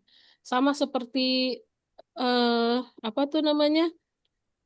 Karena saya di prodi PAUD ya, sama seperti hakikat pembelajaran PAUD itu belajar, bermain sambil belajar. Jadi bermainnya dulu dikedepankan, belajarnya di belakang. Sehingga melalui bermain itu anak-anak akan tanpa sadar menerima pengetahuan dari kita gitu. Jadi begitu juga Bapak dan Ibu, pembelajaran itu harus menyenangkan. Mungkin dari dulu, saya yakin Bapak dan Ibu sebenarnya sudah menerapkan VBL dan PGBL ini secara tidak langsung. Pasti sudah menerapkan, nggak ada yang nggak. Pasti guru ini semuanya sudah menerapkan VBL dan PGBL. Hanya saja tidak berurutan, tidak sesuai dengan teori yang sudah diberikan. Tapi hakikatnya sudah dilakukan gitu. Cuma ya mungkin urutannya masih belum, step-step pelaksanaannya masih belum pas gitu. Tapi saya yakin dan percaya Bapak dan Ibu sudah melakukan itu di dalam kelas Bapak dan Ibu gitu.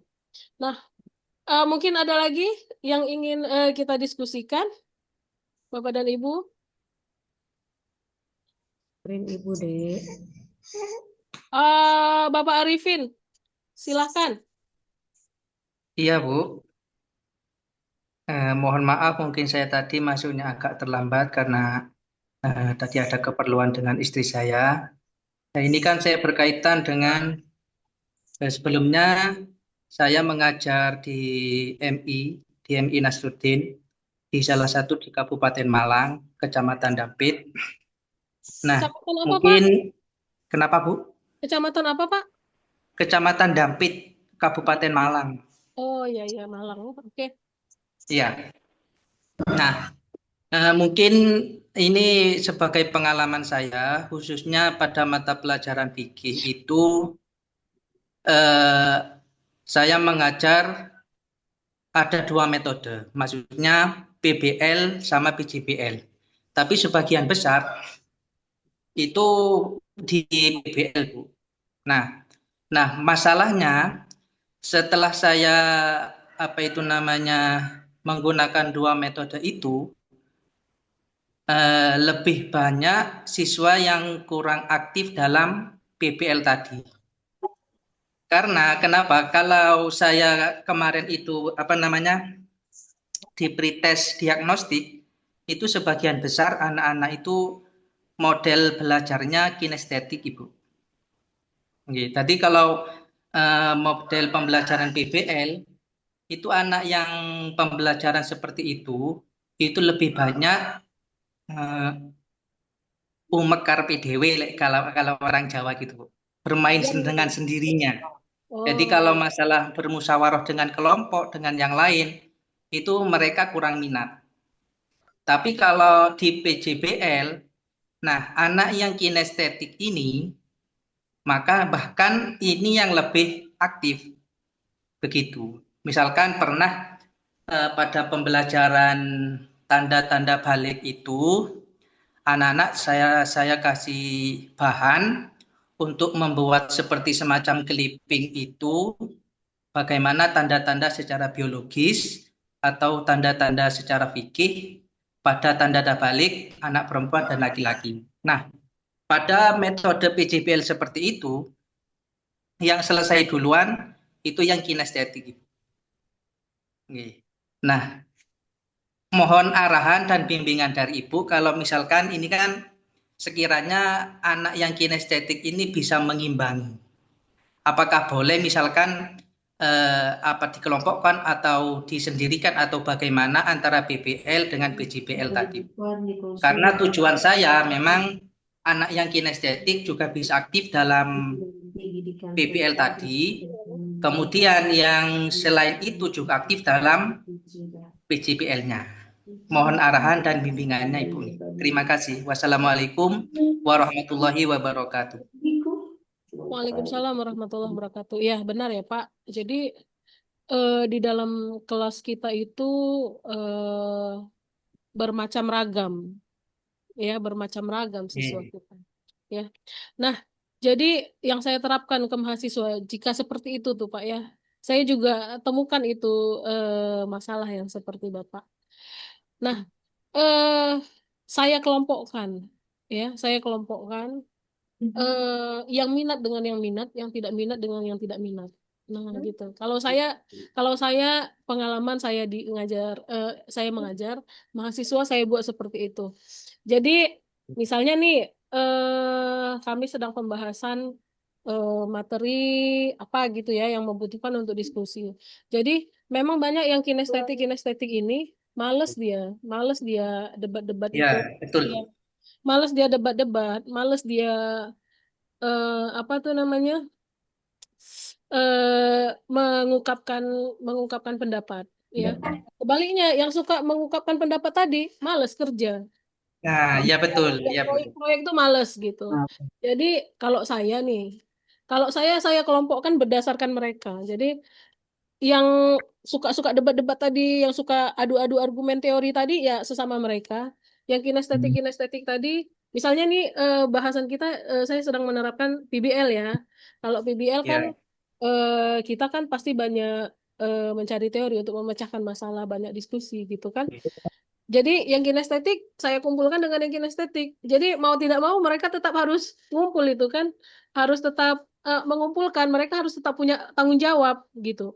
Jadi kalau di PJBL gitu juga, yang banyak-banyak kali cerita tadi, yang banyak-banyak kali adu argumen tadi, mereka akan males itu untuk membuat rancangan gitu kan. Jadi saya biasanya saya kelompokkan berdasarkan tipe belajarnya. Jadi pada proses PBL yang membutuhkan banyak teori, banyak adu argumen, yang suka beradu argumen berkelompok sama yang suka adu argumen, yang tipenya kinestetik, suka jalan sana jalan sini, saya satukan. Jadi mereka punya tanggung jawab masing-masing dan mereka akan bertanggung jawab terhadap tugas yang kita berikan, terhadap proses pembelajaran yang kita lakukan, gitu Pak. Gitu juga dengan yang PJBL tadi, yang banyak cakap tadi, maksudnya bukan banyak cakap ya, saya istilahnya banyak cakap. Yang suka berargumen tadi, mereka biasanya agak males gitu, agak males. Kalau ada proyek. Misalnya kita sedang proses misalnya perkembangan bahasa misal gitu ya, perkembangan bahasa pada tema buat media gitu ya kan, buat media atau APE yang terkait dengan kegiatan pengembangan stimulasi perkembangan bahasa gitu kan, atau usia dini.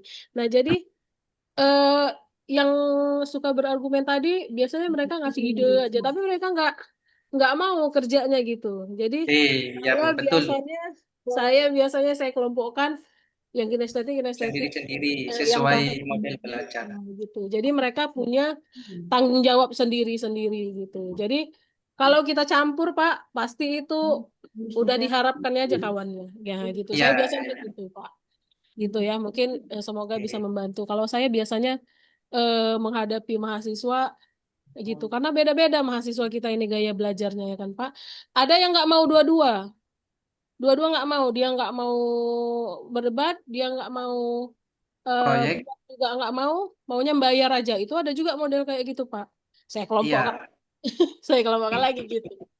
Nah, jadi iya. seperti itulah, Pak. Mudah-mudahan pengalaman kita hari ini, pengalaman dari Pak Jumadi, pengalaman dari Pak Ahmad tadi, ada Pak Aan, ada Pak Arifin juga bisa memberikan bisa menstimulasi Bapak dan Ibu lainnya gitu.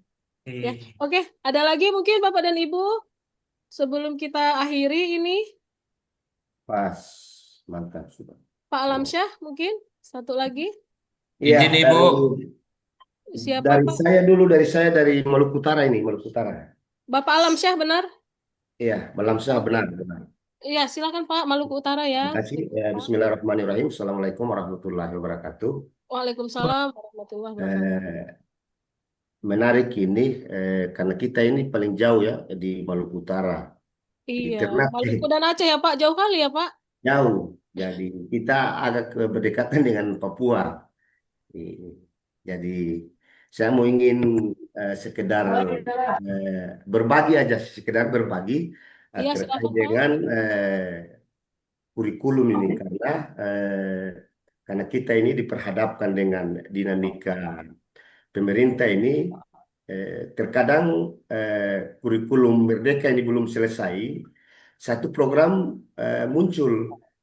Ini yang jadi problem di kita, di guru, terutama kami yang bagian timur ini. Dari sisi fasilitas juga kan boleh dikata belum memadai. Sehingga ini menjadi beban kami sebagai guru untuk bagaimana menerapkan metode yang kemudian diberikan oleh pemerintah. Tetapi kami berupaya agar bisa menyesuaikan dengan kondisi yang mungkin ada di kota yang sudah maju. Bayangkan saja kalau kami yang agak jauh, kemudian dari sisi fasilitas juga tidak lengkap, kemudian mencoba untuk memaksakan diri untuk memakai metode yang dia serba lengkap, ini agak kami menjadi beban lah di bagian timur. Sering juga lampu misalkan, kemudian jaringan yang sering kurang bagus. Ini yang jadi masalah Bu kami di sini. Sehingga kami meminta agar hal seperti ini bagi kami menyesuaikan dengan apa yang kemudian kami sampaikan. Jadi antara metode kurikulum Merdeka misalkan, kemudian yang sekarang program baru dengan kurikulum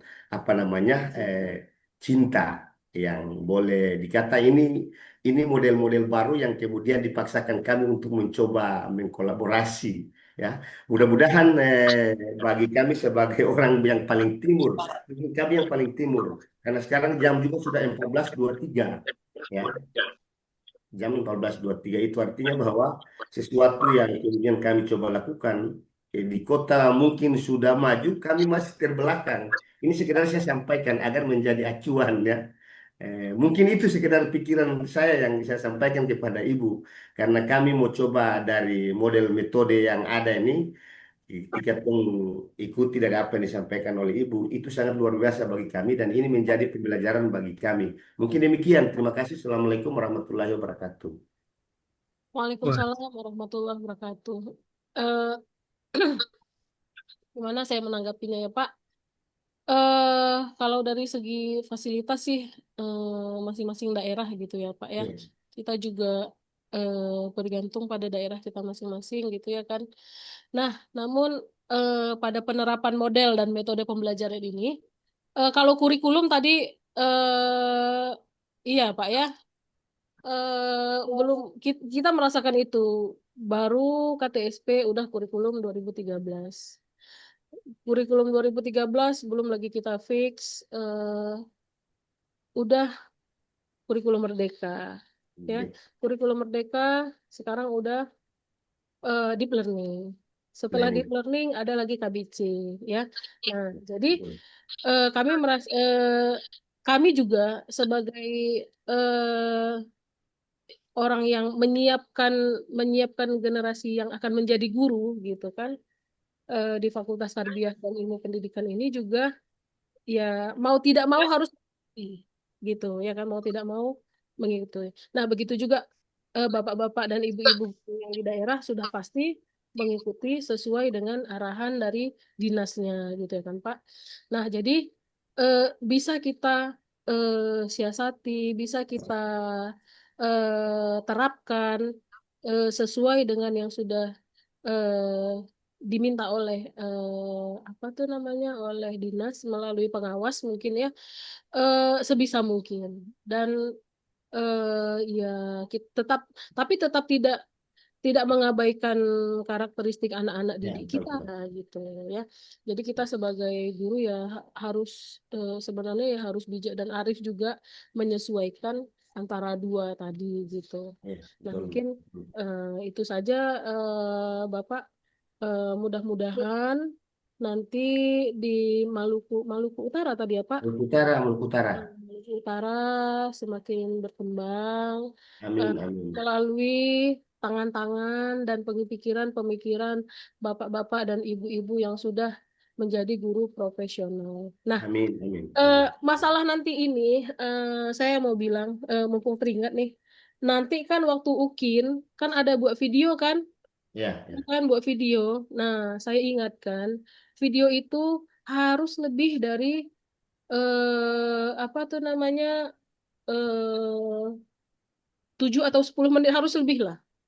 Biasanya kalau di bawah 10 menit atau di bawah 7 menit terkualifikasi. Jadi eh, biasanya itu antara 20 sampai 25 sampai 30 menit lah. Jadi video itu memuat Bapak dan Ibu saat mengajar semaksimal mungkin, dibuat videonya yang jelas gitu kan.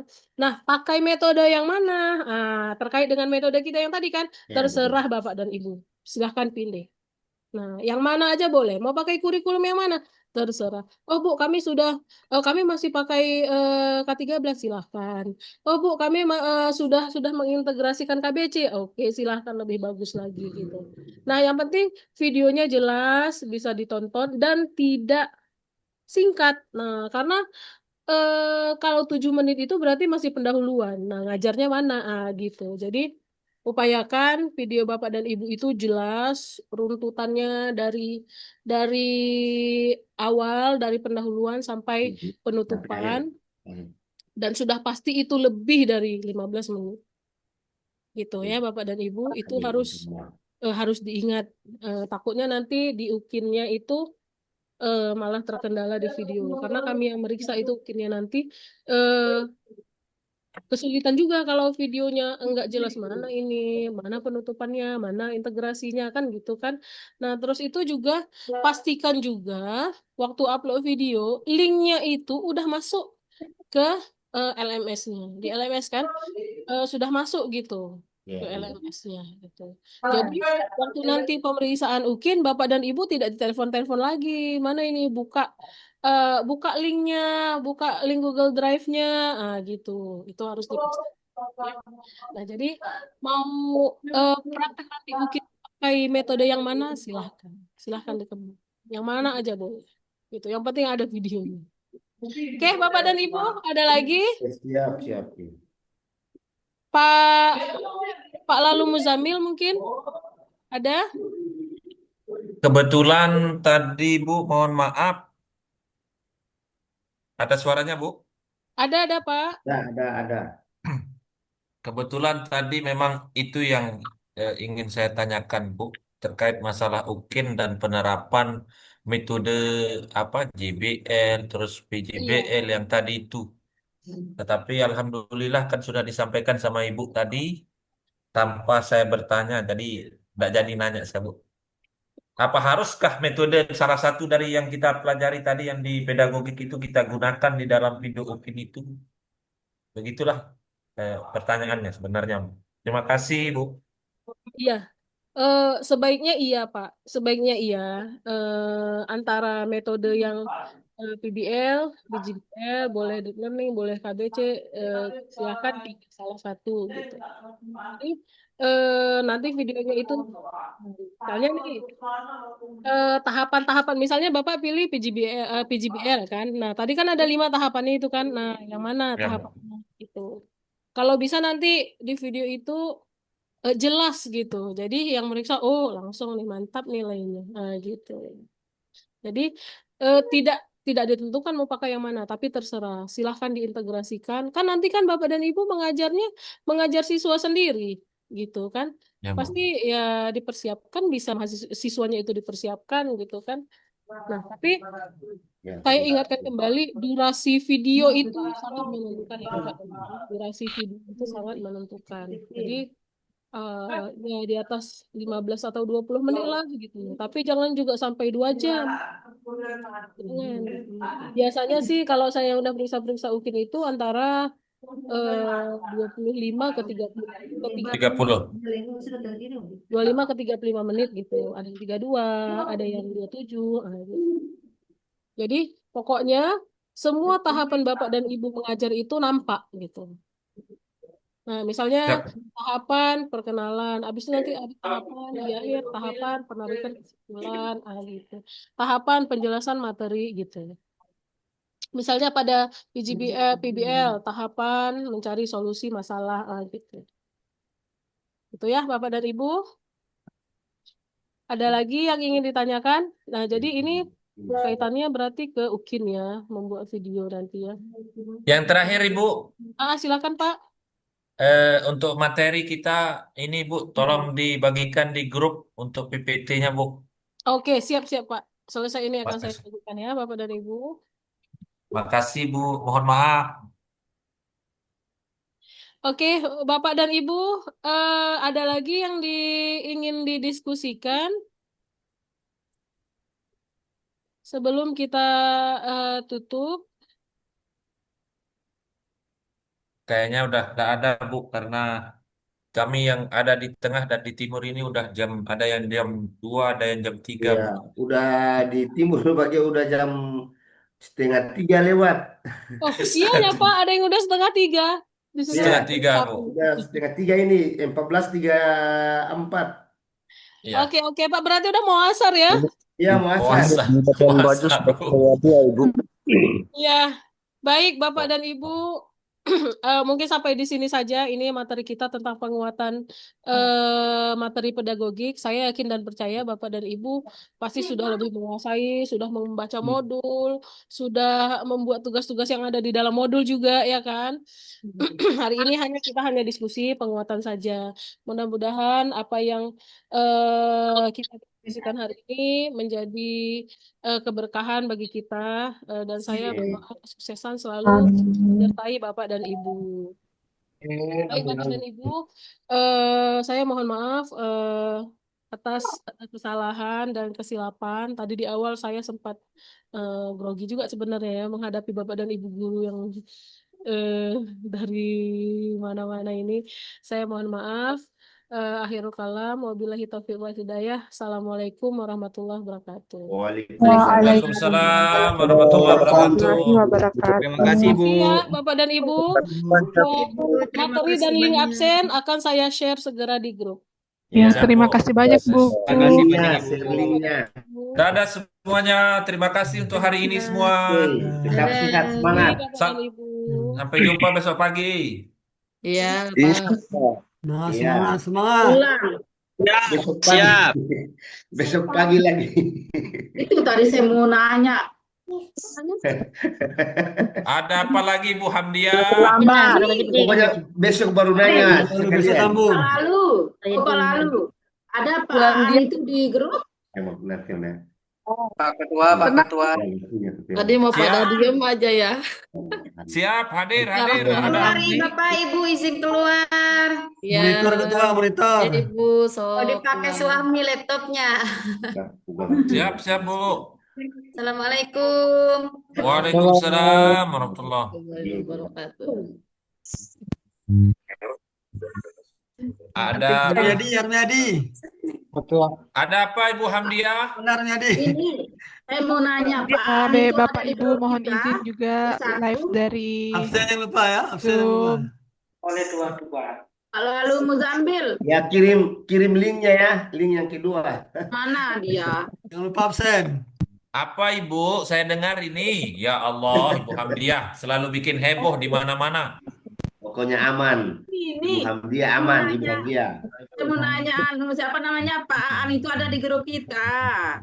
Siap, ada. Ada. Ada. Ini nggak ada. Saya mau saya tanyain. Japri nanti ya. Di Japri, Bu, di Japri. Mau Saya saya tahu nomor anunya. Saya nggak tahu apa namanya. Di grup itu, di grup Nanti itu di atas. nanti cari Pak Aan di situ, klik SMS. SMS langsung itu Japri namanya, Bu.